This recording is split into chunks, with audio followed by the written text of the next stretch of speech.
Alright, this is our Maytag washer. It is a Maytag Centennial. The model number is... We have had this machine for about 7 years. Recently, the wife has been complaining about this machine. The machine is not working. The machine is not working. Why isn't this machine working? Oh my goodness. So this is how I went about getting this machine to work again.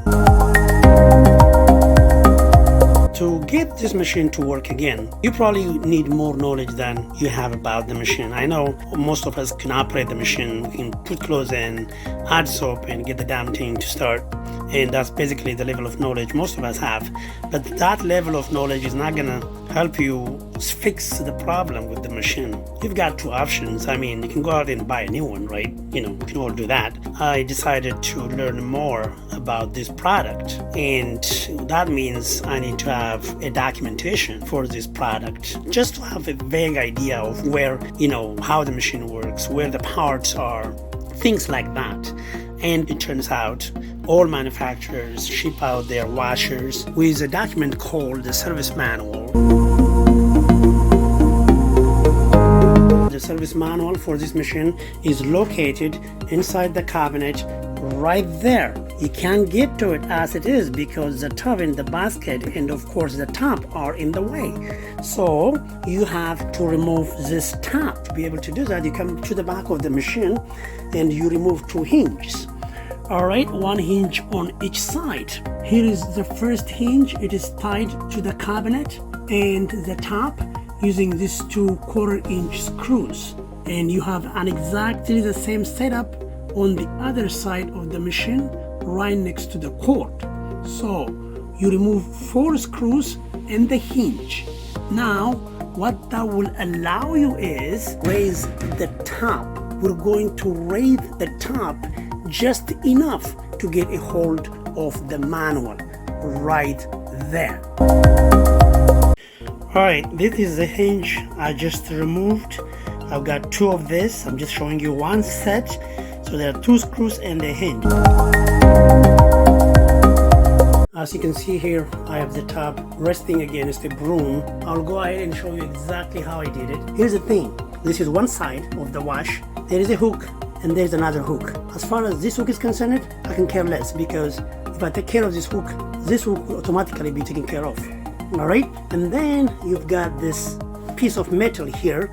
Presumably this is going to hook into the inside edge of the top, right? Now, this is a setup on one side of the wash. You have an exactly the same setup on the other side. I don't know if you can see it. You see how there is a space between the cabinet and this piece here? Some part of it is protruding out, it's sticking out.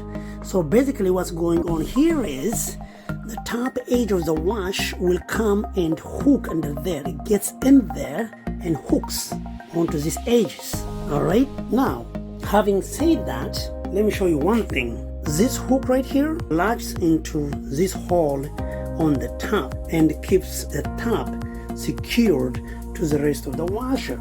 Alright, and of course, as you can see, there is this inside edge of the top which comes and hooks into this part here. You see, that's where it hooks.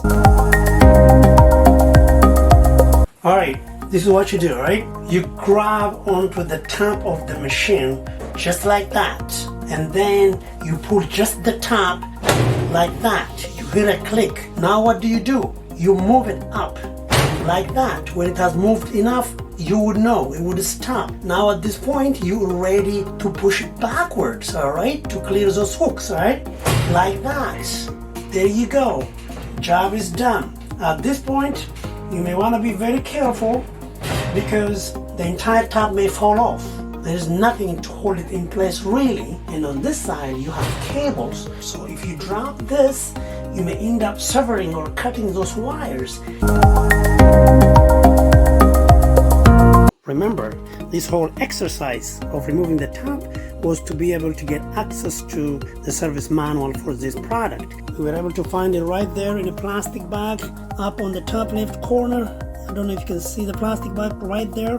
We have already gotten it out of there, and the bad boy is right there.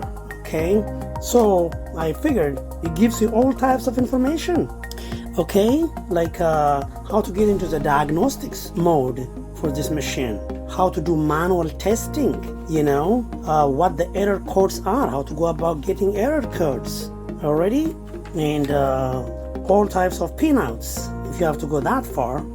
This is the microcontroller circuit that sits inside the console. That's like the brain of the machine. Okay, so they give you all pinouts, all connections.